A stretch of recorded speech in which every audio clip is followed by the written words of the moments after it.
السلام علیکم dear students, آج ہم واحد کے جمع بنانا سیکھیں گے۔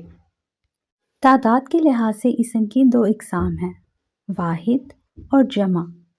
واحد ایک کے لیے استعمال ہوتا ہے اور جمع ایک سے زیادہ کے لیے۔ واحد کو جمع بنانے کے کچھ اصول ہیں، ان میں سے ایک اصول کے بارے میں آج ہم جانیں گے۔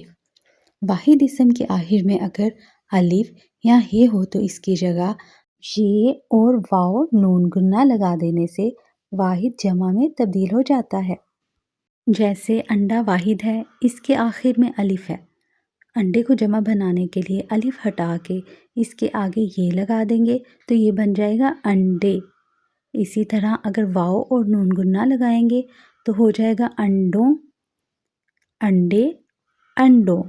اسی طرح موزہ ہے، آخر میں خے ہے، اس کی جگہ یہ یا واو نون گنا لگا کے اسے جمع بنا لیں گے، موزے یا موزوں۔ پودا، پودے، پودوں۔ پردہ، پردے، پردوں۔ کوا، کوے، کووں۔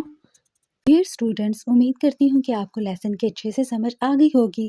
انشاءاللہ ملتے ہیں نیکسٹ ویڈیو میں۔ اپنا خیال رکھیے، ٹیک کیئر، اللہ حافظ۔